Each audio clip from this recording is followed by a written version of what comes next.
Now, there have been some significant rumors of events regarding UAP that may occur within, like 10 years or so. I don't know if it's something coming or a natural disaster. You hear of something big coming down the pike. Have you heard of these claims? And if so, do you have any idea what it may be? Welcome back to the Night Shift, your safe space for talking about UFOs, UAPs, NHI, disclosure, and everything else your friends, family, and coworkers are just sick and tired of hearing you go on and on about. Let's be honest, it's been a number of years now, and you have become that person in your friend group. You've got the thumbtacks and the yarn and the pictures on the wall. You've got a stack of books this high, all about UFOs, the cover-up, and Majestic 12. You're that person. It's okay. It's okay to be that person. But if you find yourself met with a 1,000-yard stare, a roll of the eyes, or an extended sigh, or if people just stand up, turn around, walk out of the room, and you start talking about UFOs, forget them. You don't need them. Come hang out with us. Team Night Shift. That's what we do. We're a loose affiliation of geeks, nerds, UFO enthusiasts, and just all around cool people. We like to talk about UFOs, UAPs, disclosure. We like to speculate. Apparently, this is all really happening. Come to find out, the biggest conspiracy theory of all time just so happens to be the one that's true. And as it unfolds, it's exciting to think about the possibilities. What could be right around the corner? And that's the topic of today's show.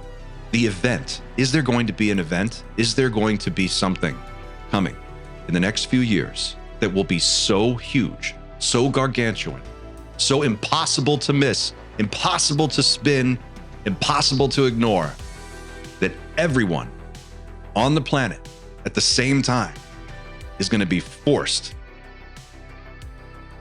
to admit that this is really happening? Lou Elizondo has an interesting answer to that question, and we're going to get to that in just a second. But before we do, if you are not already listening to The Good Trouble Show with Matt Ford, do yourself a favor. Go back in time and reevaluate all your life decisions that have brought you to this moment and figure out where you made the mistake. Because in terms of places you can spend time on the internet, including this show, The Good Trouble Show is a way better investment of your time. Matt is a writer, he is a host, he is a satirist, he is a thinker in this space that has a lot to say. He's very smart, he's very funny, and his show is just great. His questions are on point, his interviews are on point, and they just cut right to the bone. And he just did an interview with Lou Elizondo that went on for an hour and a half. Well, I think the interview was about an hour, but the show is about an hour and a half. You should watch the entire thing. And what Lou had to say in this interview was pretty astonishing. I think most of these questions were audience questions, and he's got a great audience. So, it's just something really interesting. So I picked out a few clips. This is just the tiniest tip of the iceberg sample of this interview. So please go to Matt's channel, The Good Trouble Show, subscribe, and watch the entire video. It is outstanding. But we're going to take a look at a few excerpts today, and we're going to talk about those. But before we do, just remember, you never get a second chance to make first contact, so don't fuck it up. Do it in style. Go to teamnightshift.com and get yourself a Night Shift graphic tee, or a mug, or a hat, or you can just get a sticker, or you can get nothing. It's okay. But if you really want to let people know what's up, if you really want to show people that you're hip, go pick up a t-shirt. We've got some of the best merch out there. And the truth is, the Night Shift is the most underrated UFO UAP YouTube channel in this tiny corner of the internet. And you are in on the ground floor. So please go check out the website, go to our Discord. You can find the invitation in the show notes. Get involved there, or you can check us out on Reddit.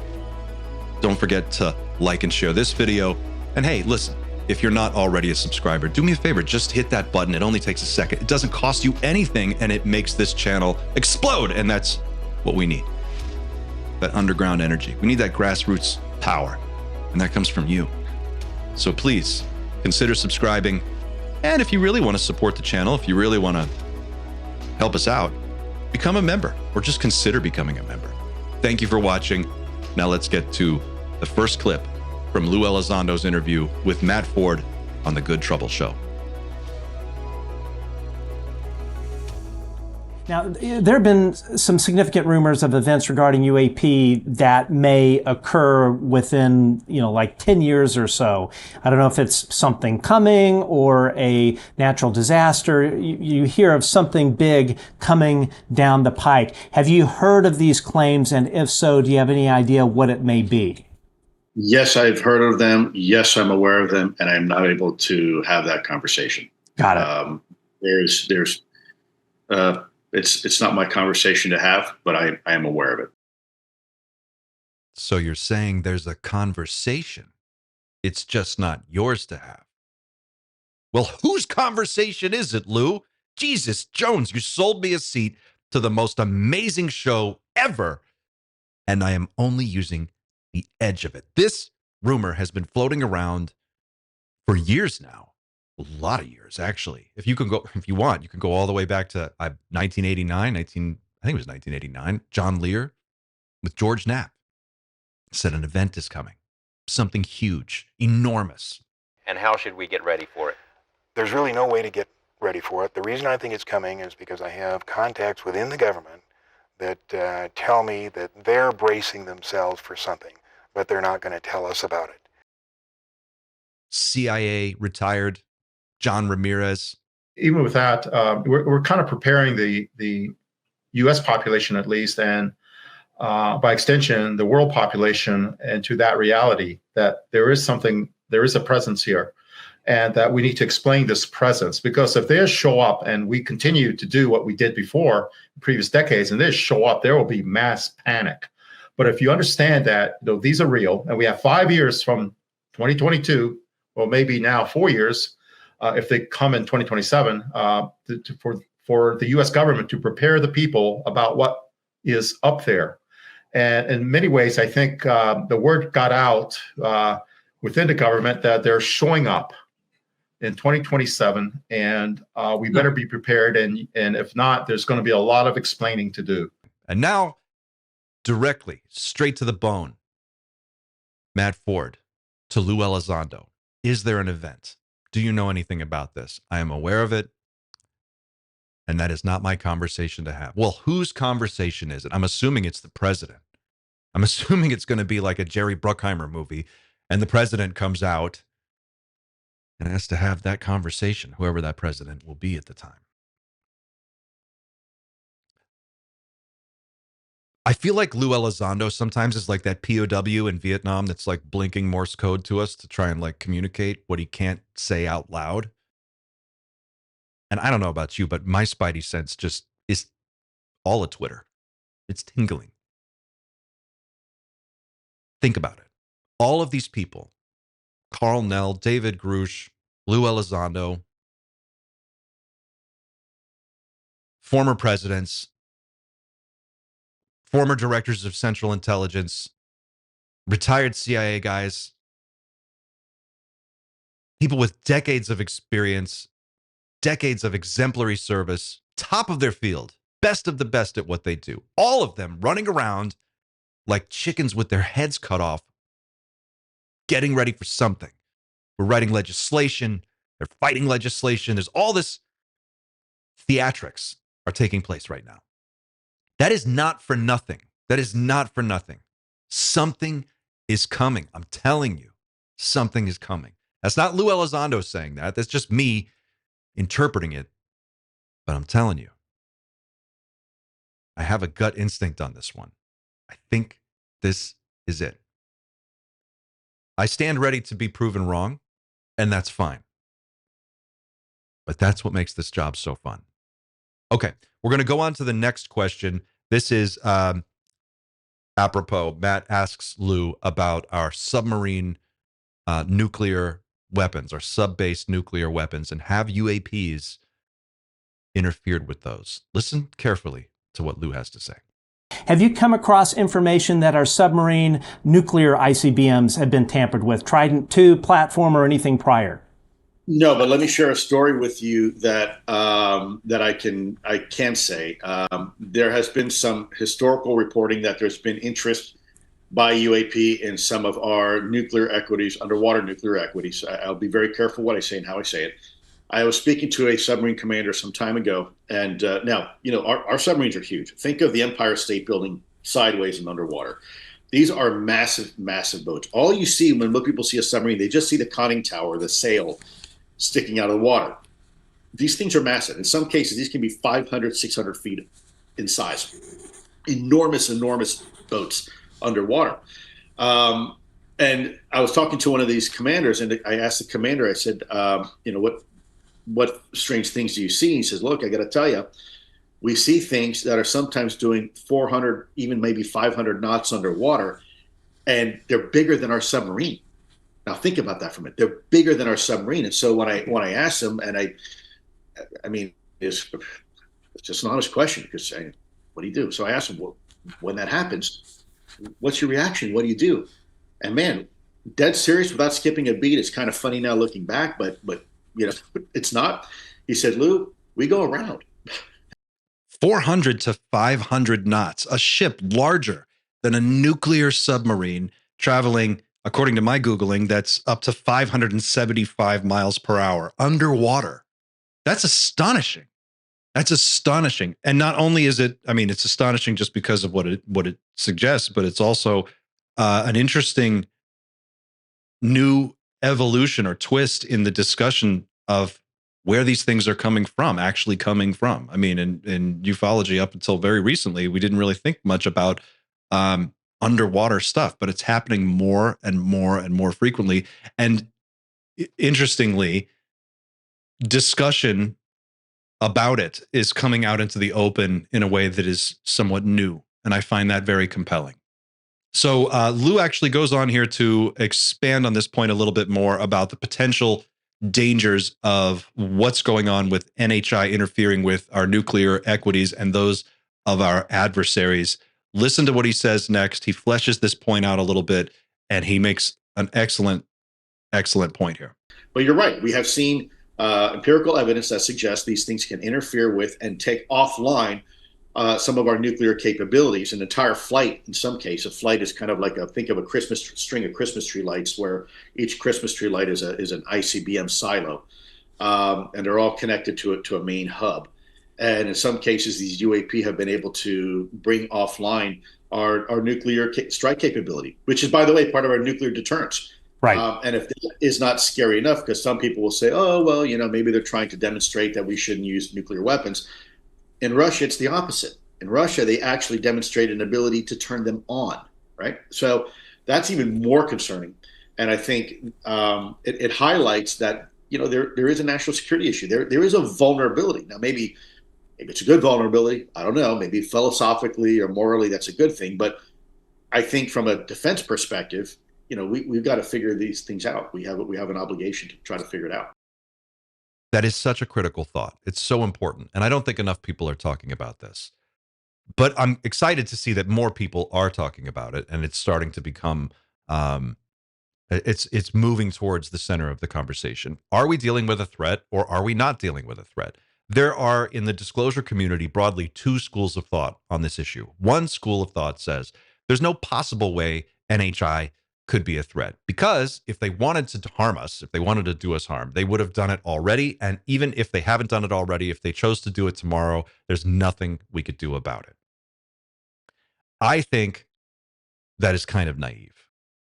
The other school of thought says, not so fast. Let's just pump the brakes on this and make sure that we've thought it through. I think that's a much more appropriate way to handle the situation. We have a lot of unknown unknowns here. We don't know what we're dealing with. We don't know how many different species there are. We don't know what their motivations are. We don't know what their disposition is. We don't even really have a full, clear, complete picture of what their capabilities are, but we know from what we have seen that they are beyond anything we can imagine.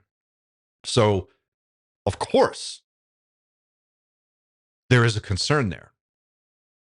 And to people who say, oh, well, they haven't done anything yet, and if they wanted to do something, they would have done it by now.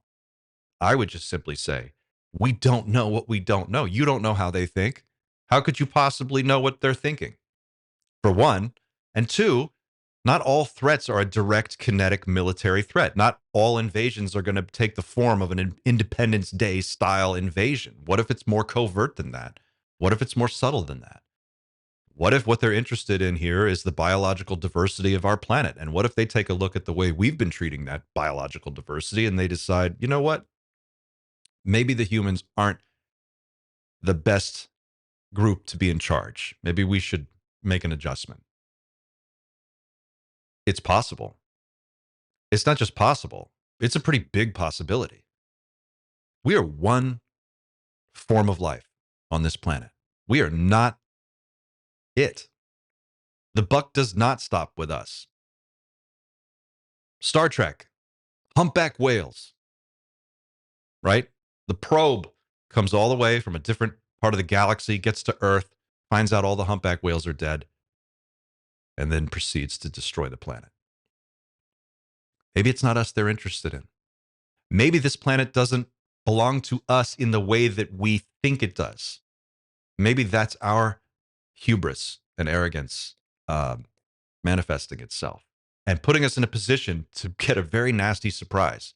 What if we're preceded, humanity, by an earlier civilization that advanced far beyond anything that we can imagine, but they don't have the numbers that we do, or for one reason or another, they reside underground or under the ocean. We don't know. But what if they make an appearance? And what if they've decided that we are just too destructive for our own damn good and for everybody else? And what if they've just decided that the way we treat this planet is unacceptable and it's time to make a change? What are we going to do? I would rather be as prepared as possible and then have that not be the case than the reverse and just assume that we're just a danger to ourselves and everyone else. Also, that whole idea of humans are too dangerous, we don't know what we're doing, we're a complete mess. I mean, yes, these things are true, but we're also part of this is a process, right? Like we're in the process of going from a primitive civilization to an advanced type 1 civilization. And in that process, it's not going to be clean. It's going to be messy. It's going to require us to think differently about our place in the grand scheme of things. And maybe it's going to take NHI appearing for that to happen. I don't know. But we do stand a pretty good chance of hitting the singularity before 2050. And if we hit the singularity before 2050, suddenly reverse engineering non-human technology is not so far-fetched. I mean, we've been able to do some of it already. Imagine what we're going to be able to do with the supercomputers and artificial intelligence of 25 years from now. What I'm trying to say here is there's going to come a moment, an inflection point in human development where we drop into light speed, more or less, and we are supercharged with technologies that are impossible for us to really conceive of right now.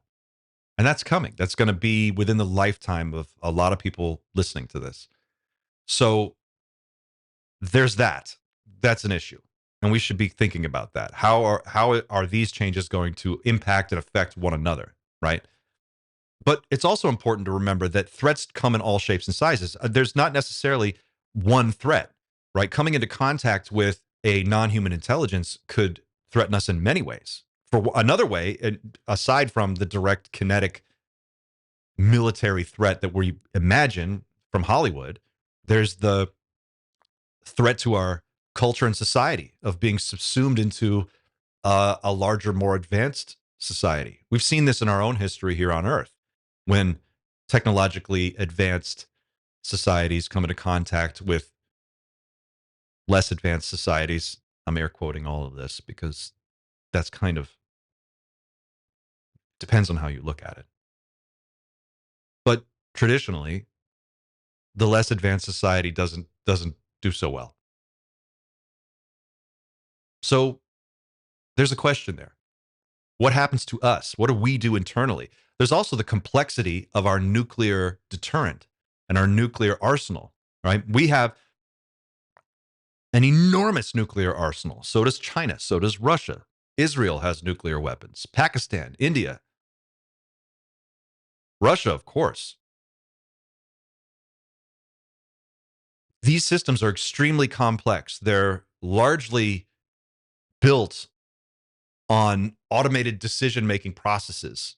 And into that, we've already injected military-grade artificial intelligence. These are super complicated systems with tens of thousands of people involved at all levels, all making decisions, all trying to figure out what to do in the event of a detected launch, right? Go read Annie Jacobson's book on this, or watch any of her interviews on nuclear war. And look at how complicated this system is. And think about the fact that, according to Annie, when we detect a launch of an ICBM from an adversary, the president has 6 minutes to make a decision. And that decision is whether or not we launch our entire nuclear arsenal at our adversary or not.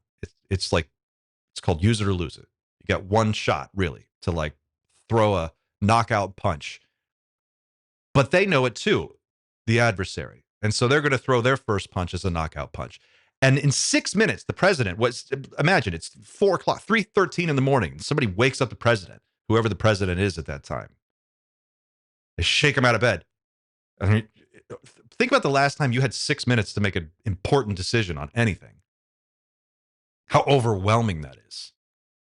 You wake up, 3 o'clock in the morning, there's a couple of guys in your room. They're all standing there and they're all in uniform. And they're like, Mr. President, sir, we've detected a launch. You have 4.5 minutes. What do we do? That's a fucked up situation. So I think the point that Lou is trying to make here is well taken in the sense that he's saying we have a complicated nuclear arsenal, and so do all of our adversaries. And the fact that we have not obliterated ourselves in a nuclear holocaust is amazing enough. And maybe that has something to do with NHI intervention, but maybe not. We don't know. And we know that when they turn our weapons off, they've turned our adversaries' weapons on. We just don't know. It's a complicated, complex system, and we have an X factor that we cannot predict, that has capabilities we don't understand, and that is interfering in this system. And maybe the danger or the threat is just the fact that we don't know how to handle it and we make a mistake. And this is just one more thing that causes us to make a tragic, terrible mistake. Or it could just be something else. It could be like our nuclear weapons have some kind of an effect on their technology that they aren't happy with, and they want to make sure they know how to turn them all off. Or maybe if they do make an appearance in 2027 or whenever, maybe they want to know how to turn off all the nuclear weapons just so nobody gets an itchy trigger finger and nobody does anything stupid. You got to remember, the whole planet right now is like that scene in Reservoir Dogs where everybody's pointing a gun at each other's heads at the very end. And if you saw Reservoir Dogs, you know how that ended. That's us with nuclear weapons, except instead of one gun, we have like 500 to 1,000 nuclear warheads all pointed at each other at all times. If you live in or near a major city, you're probably targeted by multiple nuclear warheads at any given moment. Think about that. So if you're NHI and you're going to show up here and you're going to make an appearance and you're going to try to like address humanity, it would be really helpful to be able to shut down all the nuclear weapons in advance. So when we say, is there a threat or is there not a threat, we need to be subtle about what threat means, because there's a lot of danger here and it's a very precarious moment. And we should be thinking about that. We should be giving it our full attention, and we should be devoting some resources to it. And we should start planning for how to avoid a catastrophe in the event of NHI appearing. I think that's appropriate. All right, we're going to go on to the next clip. This is really interesting. This is about corporations that have come into contact or into possession of non-human technology, and what should they do with that technology. Listen to Lou's explanation, and I think you're going to find it interesting. A question, let's see here, from JW. What insight do you have into how to divest private equity firms who have incorporated historical UAP data into their systems? Not sure that I understand that one. I think I do. So you have a private company in the past that actually is part of the defense industrial base that has now access to certain material, crash retrieval material. How do we get them to release it and admit that they have it for further benefit of our nation? I think, and if that's what he means, is this legislation would be very helpful for that. It would basically incentivize, hopefully, to some degree, for these organizations to release that information and even be potentially compensated for it. I'm not against that. Look, if these folks are just about making a profit, then fine. Okay, stroke them a check, give me my material back, and we'll start doing what we need to do with it. I'm not necessarily for punishing people. If it's, look, the mob used to say, if it costs you $20,000 to get someone killed, or whack somebody, or $10,000 to bribe them, even though you don't like them, better business model to bribe them. Pay the $10,000, you save money. Same thing kind of applies here. If it's better for us, more efficient for us, cheaper for us to just incentivize these folks to give up the material. This is it. This is really what it's all about. It's going to boil down to catastrophic disclosure. In the end, I think, is going to boil down to one of two things. It's either going to be an enormous event that the whole world sees all at the same time and there's nothing anyone can do about it, and it's just one big aha moment, and we're either ready for it or we're not. Or catastrophic disclosure is going to take the form of a series of protracted legal battles that play themselves out over a period of years in our court system, where Company A was gifted some non-human technology 75 years ago. Company B didn't get the same gift. This is all paid for with taxpayer money. And everybody's suing each other. They're suing the government. The companies are suing each other to get their hands on this technology, to recoup and become whole from whatever losses they believe they've incurred, to make their shareholders happy. It's going to be a mess. But think about it. That's where we're at. That's the point in our development where we're at. The next century is going to be about colonizing the solar system. That's where we are. And the people who hold the keys to the technologies that are going to make that faster, cheaper, more efficient are the people who are going to be in charge. There are limitless resources available as long as someone is able to exploit them. And that means getting farther out, faster, safer, and being able to bring back cargo and do something with it meaningful. Put that value into the economy. So the next century belongs to the companies and individuals who are able to leverage this high technology. And they know that. They know that. Wall Street knows that. When the moment comes, and again, I think this is a part of the preparation for some kind of a gargantuan event. When that moment comes, markets will shift. They will be thrown into turmoil. Stock market will go haywire. And that is where Wall Street comes into this conversation. They are getting their ducks in a row. That's what gives me confidence about all of this stuff that I'm saying. It's that I'm watching the people, the smart money in the room, get its ducks in a row. They're getting prepared.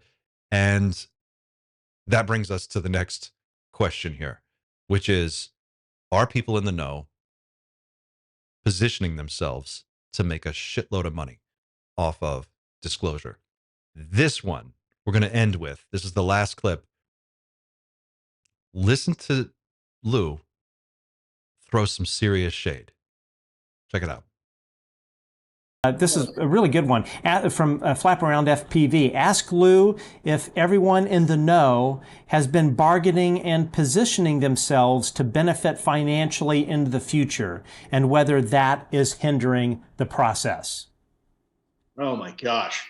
I can't speak for anybody else. Forgive me. My daughter's dog is over here barking right now. So as you hear that, I know I'm on live right now. So forgive your audience out there. Please forgive me for this. I can't control him. He's a feisty little German Shepherd and gets excited sometimes. Look, I can't speak for anybody else. I know certainly from my perspective, I'm not. I went through hell to get to where we are today. My wife and I lived in a trailer and had to literally dig our own septic. So if someone's trying to profit from this, shame on you, because this is not about profiting. This is about telling the truth. You want to profit, go be a banker. Go be a lawyer. Go do something like that. But don't do this. Have there been people though that try to? Sure, there's people right now. If you go out on social media, you'll see there's people out there, trying to charge you $10,000 for a UFO encounter, and then later on gets found throwing flares out of an airplane. So yeah, there's a lot of people out there that don't really have very good scruples. Paging Dr. Greer to the burn unit. Shots fired. What is going on with these two? What is going on? My God. Stephen Greer saying Lou is running a massive psyop on all of us. Lou says Stephen Greer is, well, you heard him. What is happening? I did look on Stephen Greer's website, and it looks like he does like a 3-day retreat thing, which is like $2,000. It includes a dinner with him, which is interesting. Look. Has anyone been able to find any documentation on this flare thing? I mean, we know what Lou's talking about. He's talking about Stephen Greer, and there's at least as far as I understand, there's a big rumor. It was just a rumor, but that Stephen Greer was caught dropping flares out of an airplane during one of his retreats for CE5, so that it would look like there was a UAP moment happening when in fact there wasn't, and then charging people a lot of money for this. That's the rumor. I haven't found any documentation of this, but I'm not saying Lou's a liar. I'm not saying Lou's not telling the truth. I'm not saying it didn't happen. I just haven't seen it. So if anybody out there has seen it, I'd send me some information on this, because I think it's a really interesting wrinkle in this whole story, this whole drama that's playing out. We have these two different characters. You've got Lou on one side, you've got Stephen Greer on the other. And interestingly, Danny Sheehan has been attorney for both. And John Mack. So, or represented John Mack. So, that's interesting. In fact, I asked Danny about the differences between Greer and Lou, and he refused to go there in the most respectful, polite way possible that you would expect from somebody as professional as Mr. Sheehan. But it was just interesting, because it's obvious that there is some weirdness there, but it's just unclear as to where that's coming from. Anyway, let me know what you think in the comments. Don't be shy. Don't forget to check out our website at Team Night Shift. Don't forget to like and share this video. That's it for us today. And hey, if you're not already a subscriber, do me a favor, hit that button and subscribe. It doesn't cost anything. It only takes a second, and it really does help the channel.